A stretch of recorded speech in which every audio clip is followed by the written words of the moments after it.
Hey folks, how you doing today? This is Alan into today's news. My first thing to talk about today is suspect in daily UVA shooting taken into custody. This is from KMOV for St. Louis. Charlottesville, VA, the University of Virginia student shot and killed 3 members of the school's football team as they returned to campus from a field trip, authorities said, setting off panic and a 12 hours lockdown at the school until the suspect was captured Monday. The violence that also wounded the 2 students late Sunday erupted near a parking garage and closed much of the campus while police searched through the night for the gunman.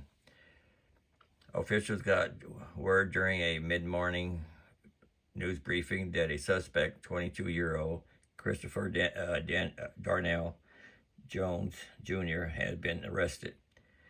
Just give me a moment to thank God, breathed a sign of relief, University Police Chief Timothy Longo Sr. said after learning Jones was in custody. The shooting happened about 10:15 p.m. Sunday as a charter bus full of students returned from seeing a play in Washington. University President Jim Ryan said authorities did not have a full understanding of the motive or circumstances surrounding the shooting.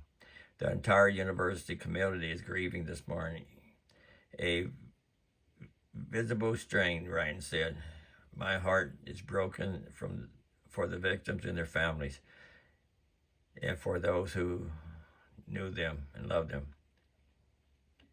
The killings happened at a time when the nation is on edge from a string of mass shootings during the last 6 months, including a shooting that killed 19 students and 2 teachers at an elementary school in Uvalde, Texas.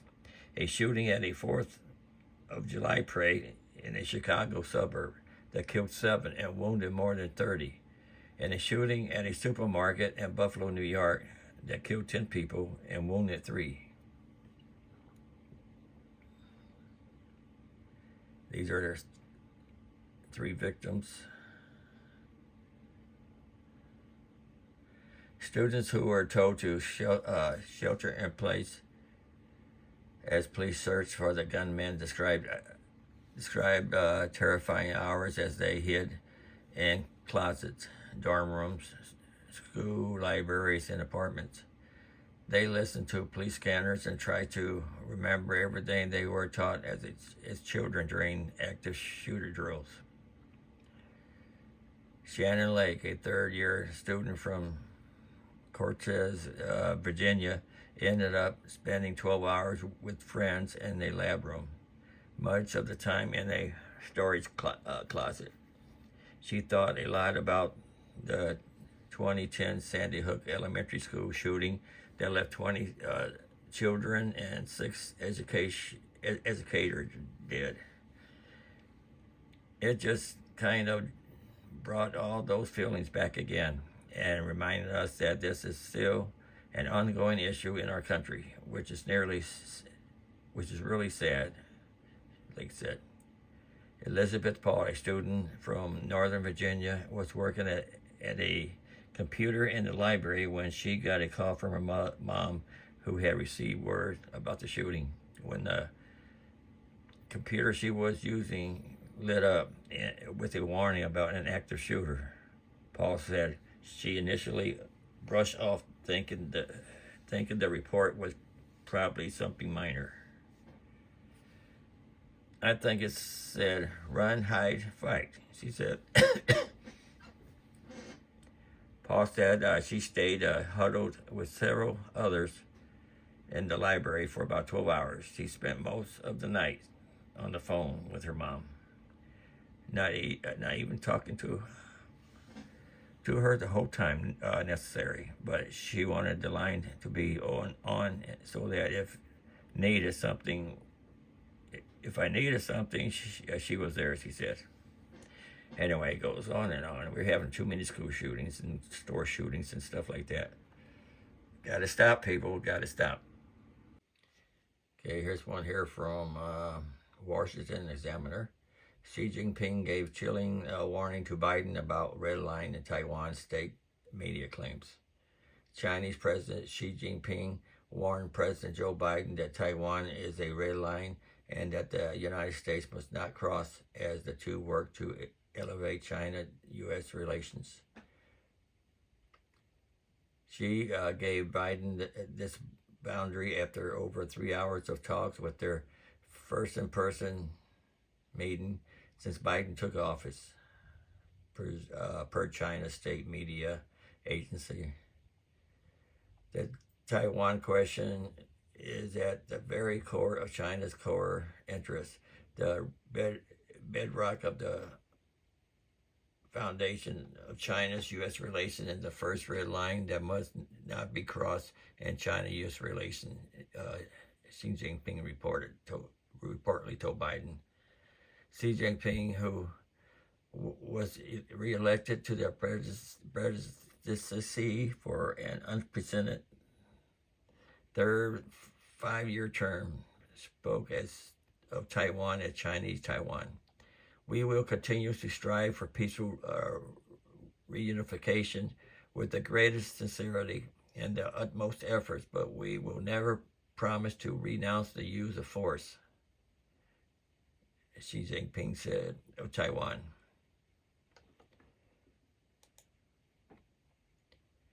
Biden was previously said that the U.S. military would defend Taiwan if there was an unprecedented attack which strained relations between the two world powers. The relationship was already on rocky footing after White House Speaker Nancy Pelosi trip to the self-governing island in August.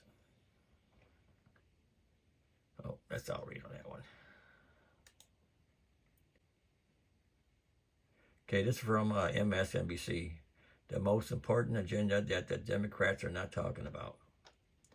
The Senate returns to work Monday, anticipating a far different future from what most senators expected when they left Washington a month ago. Democrats, all but resigned from being in the minority come 2023, have managed to hang on to their majority, and they may still have a seat to their ranks. Several items remain before the new Congress in a Republican-controlled House, codifying same-sex marriage, protecting elections with the Electoral Count Act, and much more. But Democrats' top priority is even clearer after Election Day, raising the debt ceiling and preventing economic catastrophe. Let's be clear about the destructive fallout of not raising the debt ceiling and forcing a debt default. And that Sereno, the government wouldn't have enough money to meet all its expenses. Roughly 20% of government expenditures will be unfunded, according to a 2019 estimated by the Congressional Budget Office. That alone will be enough to hurt the economy, but that truly terrible consequences would come from the financial market that depend on U.S. Treasury bonds remaining a stable benchmark, a default that would send shockwave through global financial markets, says the President Council of Economic Advisors, and would likely cause credit markets worldwide to freeze up and the stock market to plunge. Even merely playing chicken with the debt limit has created chaos. In 2011, House Republicans threatened the country with default unless President Barack Obama agreed to significant spending cuts. Though default was averted, the GOP's recklessness increased the government borrowing costs and decreased consumer confidence. Republicans are well aware of these dangers, which is why they helped raise the debt limit 3 times during Donald Trump presidency. The U.S. has just 25 days of diesel supply, the lowest since 2008.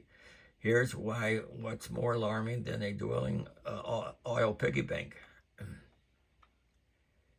The U.S. is facing a diesel crunch,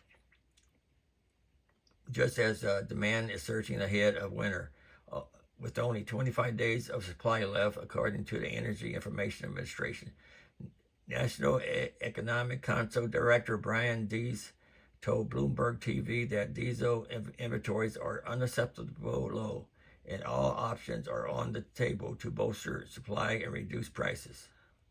However, even as the stockpiles are being drained, the Biden administration seems to be left with very few substantial options for long-term relief. What's causing the crunch? Unlike gas and jet fuel, demand for diesel recovered at a much faster pace from the pandemic. Diesel is used for transporting goods as well as powering construction, farming, and military vehicles and equipment. Well, let's go back to where I left off before. Let me adjust my camera correctly. Last time I told you about the Lincoln MKT. Let's see what we got next here.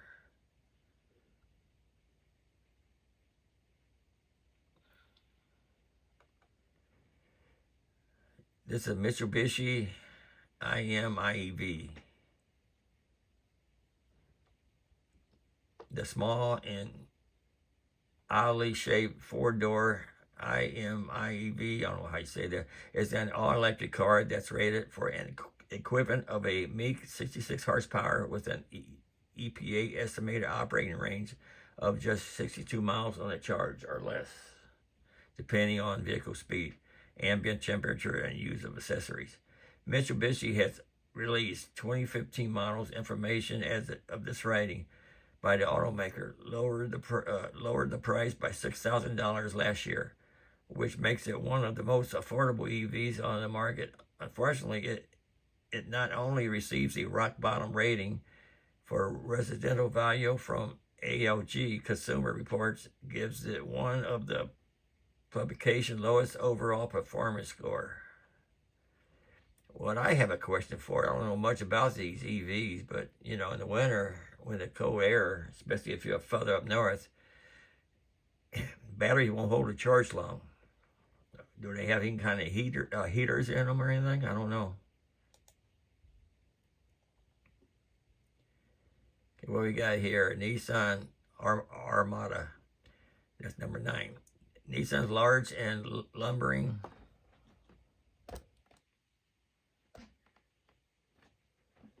SUV is based on the on the Titan full-size truck. While it's roomy and capable of towing a decent-sized boat, it's a handful to drive and a bouncy ride and heavy handling. The Armada gets low marks from J.D. Power for initial quality and reliability, and garners among the lowest overall score from Consumer Reports, according to Consumer Report. Its overall fuel economy of 13 miles per gallon,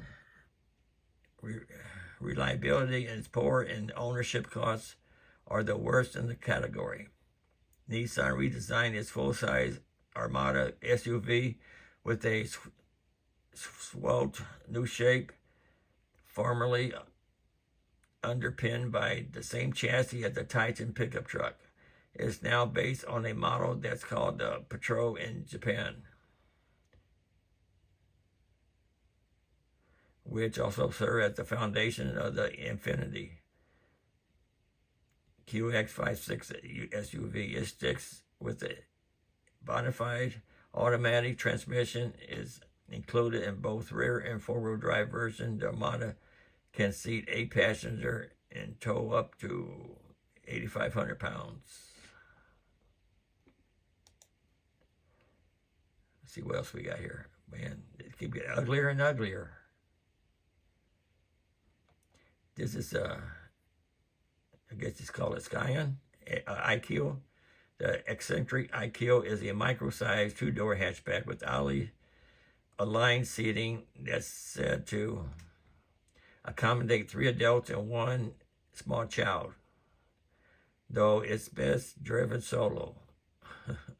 If at all, it gets below average rating across the board for residential value from ALG and initial quality, performance, and reliability from J.D. Power. It's also among Consumer Report's lowest rated cars. To quote Consumer Report, the rear seat is awful, the cabin is loud, and acceleration is molasses-like. That means slow. Intelligent minds apparently overstated the popularity of the microcar market in the U.S., with sales of the oddly cast Scion IQ foundering. I ain't gonna read no more about that crap. God, they're getting smaller and smaller. Now remember, these are the new cars to avoid. Smart for 2. Easy parking is arguably this 2-passenger micro car's only virtue. It gets decent fuel economy, but any savings at the pump are neglected by the car's need for premium grade fuel. I wouldn't buy a car that you have to put only premium in it. While the Ford 2 is reasonably affordable, it's rated below average for depreciation. It's also among Consumer Report's lowest scoring new cars. Consumer Report slams the unfortunate Ford 2 on the basis of its tiny 2-passenger cabin, a herky-jerky transmission, and an underpowered engine, going so far as to call the Smart a dumb choice. True, this is the cheapest Mercedes-Benz model sold in the U.S., but you have to have a hard time convincing the uninitiated that this tiny 2-seat coupe convertible comes from the same company that builds the S-Class. Incredible. Though the Ford 2 was recently redesigned with added refinement, it pales in comparison with just about every other car on the market. Even the Mitsubishi Mirage noted above beats it by virtue of having a back seat and a usable cargo hold. Its 0.9-liter 3-cylinder engine generates just 89 horsepower, while it's reasonably fuel efficient at 33 city, 39 highway miles per gallon. It requires premium grade fuel, which eats into any savings at the pump in a hurry.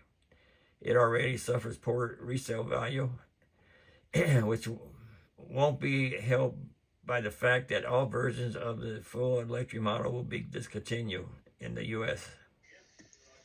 Anyway, that's all I got for you right now. Hope you have a nice day. Enjoy. And until tomorrow, almost finished with my cars. Don't forget to like, comment, and subscribe. Tell me what you think.